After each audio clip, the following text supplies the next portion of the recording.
வந்தது. சுதந்திரம் என்பது சும்மாவா வந்தது. பிளாசி முதல் செங்கோட்டை வரை உரை ஓவியம். சுதந்திரம் என்பது சும்மாவா வந்தது.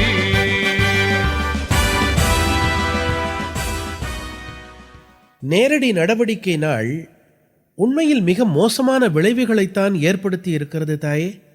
அதனால்தான் அப்போது மக்களிடம் ஒற்றுமையை வலியுறுத்தி காந்திஜி நவகாளி யாத்திரை செய்தாரா? ஆம் மகனே, காந்தி அதனால் தான் நவகாளி யாத்திரை மேற்கொண்டான். கல்கத்தாவில் தோன்றிய கலவரம் நவகாளி, திப்பேரா போன்ற கிழக்கு வங்காள நகரங்களுக்கும் பரவியது. ஆயிரக்கணக்கான அகதிகள் பீகாருக்கு சென்றார்கள். அவர்கள் தங்கள் துயரங்களை அங்கே கொட்டி தீர்த்தார்கள்.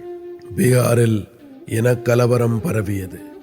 இந்த இனக்கலவரம் ஐக்கிய மாகாணத்திலும் பம்பாயிலும் அகமதாபாத்திலும் கூட எதிரொலித்தது. நேரடி நடவடிக்கை நாள் மிக மோசமான விளைவுகளை ஏற்படுத்தி இனக்கலவரங்களை தூண்டிவிட்டது. ஆனால் பீகார் நிகழ்ச்சிகளை காரணம் காட்டி ஜின்னா தனது பாகிஸ்தான் கோரிக்கையை உரக்க எழுப்பினான். இந்த நிலையில்தான் 1946 செப்டம்பர் 2ஆம் நாள் இடைக்கால அரசாங்கம் ஜவஹர்லால் நேருவின் தலைமையில் அமைக்கப்பட்டது. 3 முஸ்லிம்கள் உட்பட 12 பேர் இடைக்கால அரசில் இடம்பெற்றார்கள். நேரு, வல்லப்பாய் பட்டேல், ராஜகோபாலாச்சாரி, ஆசஃப் அலி, ராஜேந்திர பிரசாத், சரத் சந்திர போஸ், ஜான் மத்தாய், சர்தார் பல்தேவ் சிங், ஜெகஜீவன் ராம், அஹமத் கான், சையத் அலி ஜாகிர், CH பாபா, இந்த 12 பேரும் இடைக்கால அரசில் இடம் பெற்றார்கள்.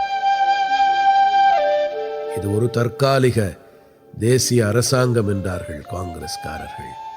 ஆனால் இடைக்கால அரசாங்க அமைப்பு முஸ்லிம் லீகின் மீதும் முஸ்லிம் இந்தியாவின் மீதும் விழுந்த இடி என்றான் ஜின்னா. நேருவும் வேவலும் ஜின்னாவோடு பேச்சுவார்த்தை நடத்தி இடைக்கால அரசுடன் ஒத்துழைக்க வேண்டும் என்று கேட்டுக்கொண்டார்கள். இறுதியில் முஸ்லிம் லீக் இடைக்கால அரசில் இடம்பெற ஜின்னா சம்மதித்தான். அக்டோபர் 15 அன்று லியாகத் அலி கான், ஐ சுந்திரிகர், அப்துர் ராஃப் நிஷ்டார், கஸ்பைர் அலி கான், JN முண்டல் ஆகிய 5 பேரும் இடைக்கால அரசில் முஸ்லிம் லீகால் நியமிக்கப்பட்டார்கள். இவர்களும் சேர்ந்த இடைக்கால அரசு திருத்தி அமைக்கப்பட்டது. அக்டோபர் 24 ஒரு வழியாக காங்கிரசும் முஸ்லிம் லீகும் சேர்ந்து இடைக்கால அரசை அமைத்தன. இடைக்கால அரசு அமைந்து விட்டது.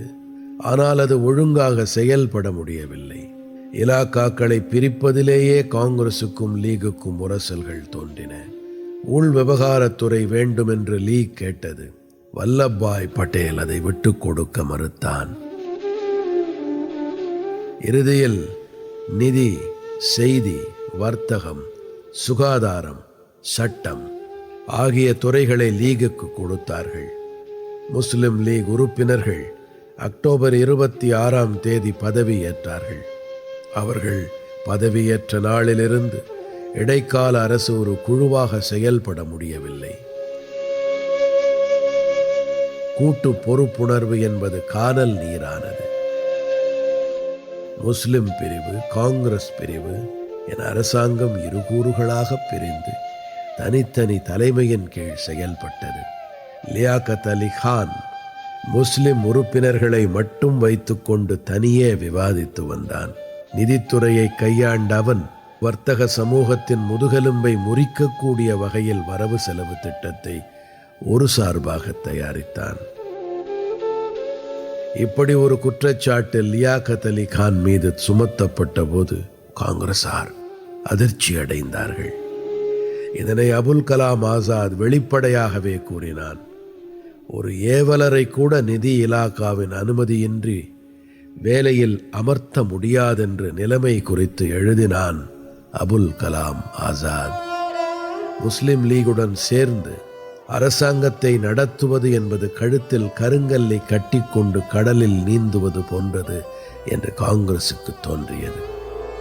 முஸ்லிம் லீக் ஒருபுறம் இடைக்கால அரசில் அங்கம் வகித்துக் கொண்டு மறுபுறம் இன கலவரங்களை தூண்டிவிட்டுக் கொண்டிருந்தது. இந்தியாவில் ஒரு உள்நாட்டு போரை தவிர்ப்பதற்காக வைஸ்ராய் வேவல் முஸ்லிம் லீகை இடைக்கால அரசாங்கத்தில் சேர சம்மதிக்க வைத்தான். ஆனால் முஸ்லிம் லீக் இடைக்கால அரசாங்கத்தில் சேர்ந்து அதை அரசியல் ரீதியான உள்நாட்டு போருக்கான களமாகவே பயன்படுத்தியது. இடைக்கால அரசில் சேர்ந்த முஸ்லிம் லீக் அரசியல் அமைப்பு சட்டமன்றத்தில் சேர மறுத்து அதன் நடவடிக்கைகளை புறக்கணித்தது. லீகின் ஒத்துழைப்பு இல்லாமல் இந்திய அரசியல் அமைப்பு சட்டமன்றம் அதன் பணியை செய்ய இயலவில்லை.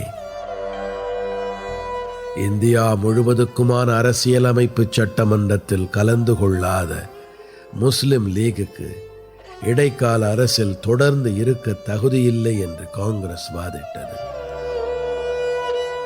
முஸ்லிம் லீக் உறுப்பினர்கள் இடைக்கால அரசிலிருந்து பதவி விலகாவிட்டால் காங்கிரஸ் விலகிக் கொள்ளப் போவதாக அறிவித்தது. மீண்டும் ஓர் அரசியல் தேக்க நிலை உருவாயிற்று. இடைக்கால அரசாங்கம் கூட்டணி ஆட்சி எவ்வாறு செயல்படக்கூடாது என்பதற்கான முன்னுதாரணம் ஆயிற்று.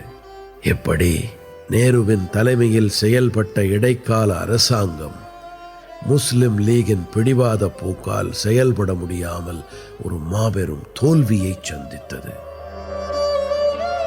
பிரிட்டிஷ் அரசாங்கத்தால் இந்திய அரசியல் பிரச்சினைக்கு நிரந்தர தீர்வு காணவே முடியவில்லை. இன கலவரங்கள் வேறு நாட்டில் அமைதியின்மையையும் குழப்பத்தையும் அதிகரித்த வண்ணம் இருந்தது. வைஸ்ராய் வேவலால் அரசியல் தேக்க நிலையை போக்க முடியவில்லை. அந்த நேரத்தில்தான் பிரிட்டிஷ் பிரதமர் அட்லி 1947 பிப்ரவரி 20 பாராளுமன்றத்தில் ஓர் அறிவிப்பை வெளியிட்டான். அதன்படி 1948 ஜூன் 1 பிரிட்டிஷ் அரசாங்கம் இந்தியாவுக்கு அதிகார மாற்றம் செய்துவிடும். யாருக்கு அதிகாரத்தை மாற்றிக் கொடுப்பது என்பதை பிரிட்டிஷ் அரசு முடிவு செய்யும். வைஸ்ராயாக வேவலுக்கு பதில் மவுண்ட் பேட்டன் நியமிக்கப்படுவார்.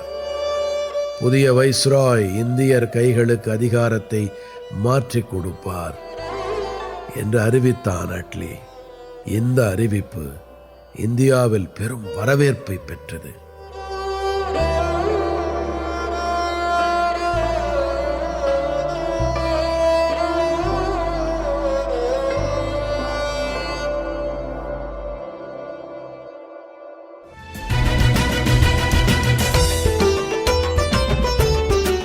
பிளாசி முதல் செங்கோட்டை வரை உரை ஓவியம் கேட்டீர்கள்.